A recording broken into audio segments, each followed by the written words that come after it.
अस्सलाम वालेकुम students, welcome to my channel KH online academy. तो स्टूडेंट्स, आज हम करने जा रहे हैं अपनी कैलकुलस 1, जो कि आपके ऑथर हैं जी सवास्की 6th एडिशन की उनकी बुक है, वो हम फॉलो करने जा रहे हैं। तो उसकी एक्सरसाइज 3.1 हम स्टार्ट करने लगे हैं।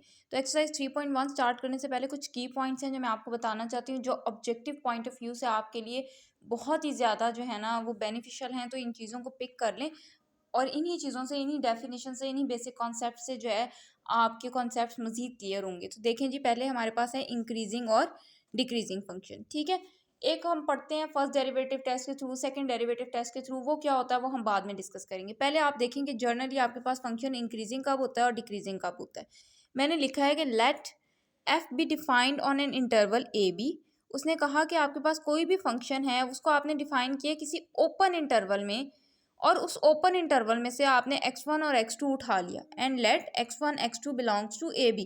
वो कह रहा है आपके पास एक फंक्शन है, वो आपके पास डिफाइन हो रहा है उस ओपन इंटरवल में। उस ओपन इंटरवल में से आपने कोई से दो पॉइंट्स उठा लिए, x1 और x2। तो आप कहोगे कि आपका फंक्शन इंक्रीजिंग है उस इंटरवल पे। कब फंक्शन इंक्रीजिंग होगा ओपन इंटरवल ए बी पे? कब? जब फंक्शन की वैल्यू x2 पे आपके पास बड़ी हो बनिस्बत x1 के। फंक्शन की वैल्यू x2 पे आपके पास बड़ी हो बनिस्बत फंक्शन की वैल्यू x1 पे, जबकि आपके पास x2 जो है वो हमेशा बड़ा होगा x1 से। तो ज़रा देखें ये क्या उसने बात कही है। देखें जी, ये आपके पास एक रियल लाइन है, ये आपके पास एक इंटरवल पड़ा है ए से लेकर बी तक। यहाँ पे आपके पास कोई पॉइंट है x1, यहाँ पे पॉइंट है x2, यहाँ पॉइंट होगा x3, ठीक है, आगे x4, जो भी पॉइंट्स हैं। आपने उसने कहा एक पॉइंट x1 उठाया, एक पॉइंट x2 उठाया। तो देखें बच्चों, x2 हमेशा बाद में आता है x1 के, तो x2 हमेशा बड़ा होगा आपके पास x1 से। ठीक है, x2 हमेशा बड़ा होगा x1 से। इसका क्या मतलब है कि मैंने एक इंटरवल उठा लिया 0 से लेकर 5 तक। ठीक है, यहाँ a मेरा क्या है 0, b मेरा क्या है 5, यहाँ पे मेरे पास पड़ा है 1 2 3 4। ठीक है, मैं कहती हूँ ये मेरा x1 है, ये मेरा x2 है। तो देखो x2 हमेशा बड़ा होगा x1 से। x2 आपके पास 3 है, x1 क्या है 2 है। आप ये ले लो x1, ये ले लो x2, इससे फर्क नहीं पड़ता। वो कह रहा है कि इस इंटरवल में से आपने कोई से दो पॉइंट्स उठाए x1 और x2, और आपके पास फंक्शन इंक्रीजिंग कहलाएगा। कब? कि जब आपकी फंक्शन की वैल्यू x2 पे बड़ी हो बनिस्बत फंक्शन की वैल्यू x1 पे। हाँ, ये चीज़ उसने बता दी कि x2 हमेशा बड़ा होगा x1 से। वो क्या कह रहा है कि आपके पास ये एक इंटरवल है a टू b, इसमें कुछ पॉइंट्स पड़े हैं x1 x2 x3 x4, कुछ भी पड़े हैं। उसमें से आपने एक पॉइंट x1 उठाया, एक पॉइंट x2 उठाया। x2 आपके पास हमेशा बड़ा होगा x1 से। फिर जब आप ये फंक्शन की वैल्यू, ये देखो, ये आपके पास मैंने बताया ये 0, ये 1, ये 2, ये 3, ये 4। आपका x2 है 3, आपका x1 है 2। आप फंक्शन में जब 3 पुट करते हो, 3 पुट करते हो मतलब फंक्शन की वैल्यू किस पे ले रहे हो? x2 पे ले रहे हो। उसका आपके पास जो आंसर आए वो हमेशा बड़ा होना चाहिए बनिस्बत कि आप फंक्शन में जब 2 पुट करते हो। 2 पुट करते हो मतलब x1 पॉइंट पुट कर रहे। ठीक है, अगर तो फंक्शन की वैल्यू आपके पास x2 पे बड़ी आती है बनिस्बत फंक्शन की वैल्यू x1 पे, तो आप कहते हो कि फंक्शन आपका इंक्रीजिंग है। दूसरे लफ्जों में वो कहता है कि फंक्शन आपका डिक्रीजिंग होगा इंटरवल पे अगर x2 की वैल्यू छोटी हो जाए x1 पे। ठीक है, इंटरवल में से दो पॉइंट्स उठाए, उन पॉइंट्स को आपने फंक्शन में पुट किया। अगर दूसरे पॉइंट पे, बाद वाले पॉइंट पे जो कि आपके पास बड़ा है, फंक्शन की वैल्यू ज्यादा आती है बनिस्बत उस पॉइंट के जो पहले आता है उससे। ठीक है, फंक्शन की वैल्यू बाद वाले पॉइंट पे बड़ी है बनिस्बत उस पॉइंट के जो उससे पहले आता है, तो फंक्शन इंक्रीजिंग है।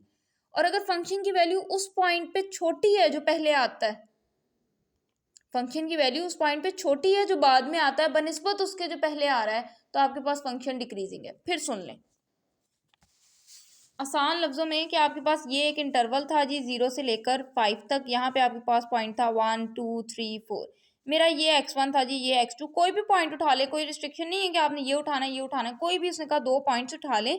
x2 ने तो हमेशा बड़े होना है x1 से, क्योंकि आपके पास x2 बाद में आता है। तो जब आप इंटरवल पे चल रहे हैं, रियल लाइन पे चल रहे हैं, तो आपके पास नंबर आगे को जाते हैं। ठीक है, आगे मैं लूंगी तो मेरे पास 5 आ जाएगा। 5 बड़ा है 4 से, 4 बड़ा है 3 से, 3 बड़ा है 2 से, 2 बड़ा है 1 से। आप कोई भी x1 x2 ले लो तो x2 हमेशा आपका बड़ा ही होना है। उसके बाद वो कहता है कि फंक्शन में अगर आप, ये मैंने x2 लिया बिलफर्ज, फंक्शन में आप 4 पुट करें, और ये मेरा x1 है, फंक्शन में आप 3 पुट करें। अगर फंक्शन की वैल्यू 4 पुट करने से बड़ी आ रही है तो फंक्शन इंक्रीजिंग। अगर फंक्शन में 4 पुट करने से वैल्यू छोटी आ रही है, इसकी बड़ी आ गई, फंक्शन की वैल्यू 3 पे बड़ी आ गई, कम वैल्यू पे, कम पॉइंट पे बड़ी आ गई, तो फंक्शन डिक्रीजिंग। बड़े पॉइंट पे ज़्यादा आ रही है तो इंक्रीजिंग, छोटे पॉइंट पे ज़्यादा आ रही है तो डिक्रीजिंग। और अगर फंक्शन कांस्टेंट होगा इंटरवल पे, आई क्या है आपके पास इंटरवल, इंटरवल क्या है आपके पास ए बी, ठीक है। फंक्शन आपके पास कांस्टेंट होगा इंटरवल पे अगर फंक्शन की वैल्यू x1 और x2 पे बराबर आ जाए। आपने एक पॉइंट उठाया x1, दूसरा पॉइंट उठाया x2, दोनों को फंक्शन में पुट किया, दोनों पे आपको पास वैल्यू सेम आ रही है, तो वो पॉइंट्स आपके पास कहलाता है फंक्शन, तब आपके पास कहलाता है कांस्टेंट, ना वो इंक्रीजिंग होगा ना वो डिक्रीजिंग होगा, ठीक है। आपके पास ऐसे भी एमसीक्यू आ सकता है कि if f of x1 is equal to f of x2 then f of x is increasing, decreasing, neither increasing not decreasing, या आइदर इंक्रीजिंग और आइदर डिक्रीजिंग। तो जब बच्चे ये इक्वल आ गया तो function is neither increasing not decreasing, वो ना इंक्रीज करेगा ना डिक्रीज करेगा, बल्कि वो तो आपके पास क्या हो गया, कांस्टेंट हो गया, ठीक है जी। ये कुछ ग्राफ की मदद से मैंने समझाने की कोशिश की है कि ये आपका ए से लेकर बी तक इंटरवल है, इसमें से मैंने पॉइंट उठाया x1, इसमें से मैंने पॉइंट उठाया x2, मेरे पास फंक्शन का ग्राफ ये आ रहा है, फंक्शन का ग्राफ ये आ रहा है। फंक्शन में मैं जब x1 पुट करती हूँ मेरे पास वैल्यू ये आती है, फंक्शन में जब मैं x2 पुट करती हूँ मेरे पास वैल्यू ये आती है। तो आप देखो x2 पे वैल्यू ज़्यादा आ रही है x1 की निस्बत, तो ये मेरे पास इंक्रीजिंग है। दूसरा ग्राफ है जी, ये मेरे पास y फंक्शन का ग्राफ है, y is equal to f of x, आप कह लें x आपके पास है x³ + 4 + 3x², कुछ भी, ठीक है, उसका ग्राफ आपके पास ये आ रहा है। मैं इसमें x1 पॉइंट पुट करती हूँ तो मेरे फंक्शन की वैल्यू मुझे यहाँ पे कहीं मिलती है, मैं इसमें x2 पुट करती हूँ मेरे पास फंक्शन की वैल्यू मुझे यहाँ पे कहीं मिलती है। तो देखो x2 पे आपको वैल्यू छोटी मिल रही है बनिस्बत x1 के, तो ये मेरे पास क्या है, डिक्रीजिंग, ठीक है। इसको यूं समझ लें कि ये आपके पास है 0, ये आपके पास है 1, ये आपके पास है 2 और ये लास्ट पॉइंट है आपके पास 3, ठीक है जी। ये y एक्सिस पे मेरे पास है 1, ये y एक्सिस पे मेरे पास है 2, ये y एक्सिस पे मेरे पास है 3, ये y एक्सिस पे मेरे पास है 4।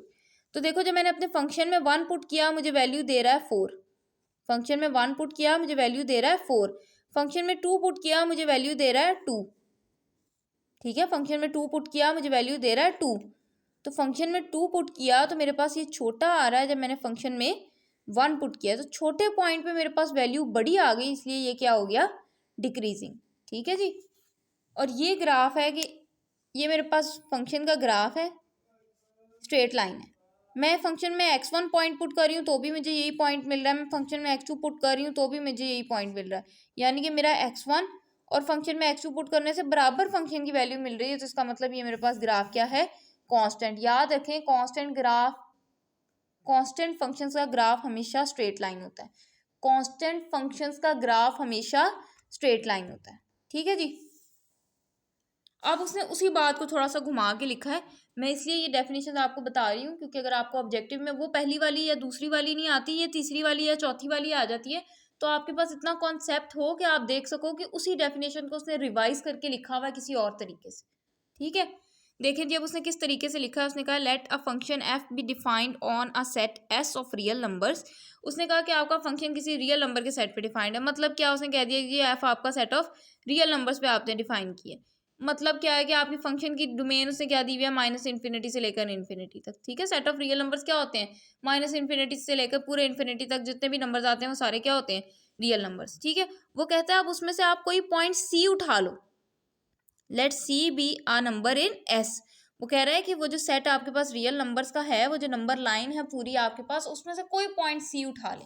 पहले उसने क्या कहा था कि आपके पास एक इंटरवल है ए से बी तक, उसमें से कोई से 2 पॉइंट्स उठा ले।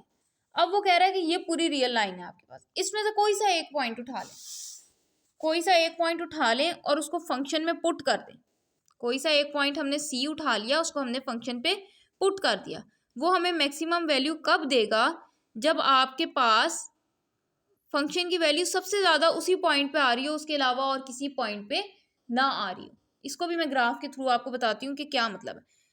पहले समझ लिया, उसने कहा कि फंक्शन आपका डिफाइन है किसी रियल नंबर पे, उस रियल नंबर के सेट में से आपने कोई एक पॉइंट सी उठा लिया, वो सी आपके पास जब फंक्शन में पुट करोगे तो मैक्सिमम वैल्यू कब देगा, जब आपको फंक्शन की वैल्यू सिर्फ उस सी पे सबसे ज़्यादा मिले, बाकी उस एस में से आप जितने भी पॉइंट्स एक्स उठा लें, जितने भी उठा लें, सब पे आपको सबसे कम वैल्यू मिलेगी, सी से कम वैल्यू मिलेगी, सब पे आपको सी से कम वैल्यू मिलेगी। और फंक्शन मिनिमम कब होगा कि जब आपने अपने सेट रियल नंबर में से कोई सा पॉइंट सी उठाया, कोई एक पॉइंट सी उठाया और उस पॉइंट सी पे आपको सबसे कम वैल्यू मिल रही है बनिस्बत बाकी तमाम पॉइंट्स के। उस सेट एस के बाकी तमाम पॉइंट्स की निस्बत आपको सबसे कम वैल्यू अगर उस पॉइंट सी पे मिल रही है तो वो पॉइंट सी हमारा कहलाता है मिनिमम वैल्यू फंक्शन। देखें जी इसका ग्राफिकली क्या मतलब है। ये मेरे पास है एक इंटरवल ए, ये मेरे पास है बी, ठीक है। ये मेरे पास पॉइंट्स हैं एक्स, ये भी एक्स है, ये भी एक्स है। मतलब एक्स का क्या मतलब है कि जी ये आपके पास एक रियल लाइन है ना, यहाँ से लेकर यहाँ तक आपने डिफाइन की, ठीक है। उसमें यहाँ पे देखो जितने भी पॉइंट्स आ रहे हैं आपको सबसे मैक्सिमम वैल्यू इस पॉइंट पे मिल रही है, सबसे मैक्सिमम वैल्यू फंक्शन की इस पॉइंट पे मिल रही है, तो ये मेरा मैक्सिमम फंक्शन है, ठीक है। बाकी आप जितने मर्जी ये वाला पॉइंट देख लें, ये वाला देख लें, ये वाला देख लें, ये वाला देख लें, ये वाला देख लें, ये वाला देख लें, ये मैक्सिमम पॉइंट आपके पास सिर्फ एक ही है, ठीक है। क्या मतलब है कि सिर्फ इस पॉइंट पे मुझे फंक्शन की वैल्यू ज़्यादा मिल रही है, बाकी सब पे कम है। मतलब कि बाकी तमाम एक्स पे मेरे पास फंक्शन की वैल्यू छोटी है, सिर्फ फंक्शन की वैल्यू सबसे ज़्यादा मुझे किस पे मिल रही है, इस पॉइंट सी पे। तो ये आपका कहलाएगा जी मैक्सिमम वैल्यू, ये पॉइंट सी क्या कहलाएगा, मैक्सिमम वैल्यू कहलाएगी। बिल्कुल इसी तरह आप देखो सबसे ज़्यादा वैल्यू आपको किस पॉइंट पे मिल रही है, इस पॉइंट पे मिल रही है। बाकी आप ये वाला पॉइंट देख लें, आप ये वाला पॉइंट देख लें, आप ये वाला पॉइंट देख लें, ये वाला देख लें, ये वाला देख लें, ये वाला देख लें, सबसे मैक्सिमम वैल्यू आपको इस पॉइंट पे मिल रही है। तो मैं बाकी जितने भी पॉइंट्स देख रही हूँ वो सारे के सारे मेरे पास छोटे हैं इस पॉइंट सी की निस्बत, ठीक है जी। तो ये मेरे पास कहलाएगा कि फंक्शन की वैल्यू जो मेरे पास मैक्सिमम आ रही है वो इस पॉइंट सी पे आ रही है। अब ये देखें, अब ये आपके पास है ये दो पॉइंट्स मुझे ऐसे मिल गए जिसपे मेरे पास फंक्शन की वैल्यू बराबर आ रही है, इस पे भी बराबर आ रही है, इस पे भी बराबर आ रही है, ठीक है। बाकी ये मेरे पास वो तमाम पॉइंट्स हैं जिनके ऊपर फंक्शन की वैल्यू इससे कम आ रही है। तो अब मुझे दो पॉइंट्स ऐसे मिल रहे हैं जिसपे मेरी फंक्शन की वैल्यू सबसे ज़्यादा आ रही है, वो दोनों पॉइंट्स आपके पास इक्वल है, ठीक है। दो पॉइंट्स ऐसे मिल रहे हैं जिसपे फंक्शन की वैल्यू सबसे ज़्यादा आ रही है। ये मेरा x1 था, ये x2 था, ये x3 था, ये x4 है, ये x5 है, इसी तरह x6, x7, x8, x9 function की वैल्यू मुझे इन दो पॉइंट्स पे सबसे ज़्यादा मिल रही है। इसी तरह अब आप डिक्रीजिंग की अगर बात करो तो सबसे कम वैल्यू फंक्शन की आपको इस पे मिल रही है, बाकी सब पॉइंट्स पे इससे तो ज़्यादा ही है, ठीक है। बाकी सब पॉइंट्स पे इससे तो ज़्यादा ही है, तो सबसे कम आपको इस पॉइंट पे मिल रही है, तो ये फंक्शन आपके पास क्या है, डिक्रीजिंग। डिक्रीजिंग कैसे है कि फंक्शन की वैल्यू आपको बाकी तमाम एक्स पे बड़ी मिल रही है बनिस्बत फंक्शन की वैल्यू इस सी पे, ठीक है। तो ये फंक्शन मेरे पास क्या है, डिक्रीजिंग है। इसी तरह फंक्शन की वैल्यू आपको इस पे भी मैक्सिमम मिल रही है, इस पे भी ज़्यादा मिल रही है, इस पे भी ज़्यादा मिल रही है, सबसे कम मुझे इस पे मिल रही है। तो मैं जितने भी एक्सपुट कर लूँ वो सारे मेरे पास बड़े हैं, वो सारे मेरे पास क्या हैं, बड़े हैं इस सी से। इसका मतलब ये सी जो है वो मेरे पास मिनिमम वैल्यू है फंक्शन की, ये सी मेरे पास क्या है, मिनिमम वैल्यू है फंक्शन की, ठीक है। और ये दो पॉइंट्स मिल रहे हैं आपको जिसपे आपको फंक्शन की सबसे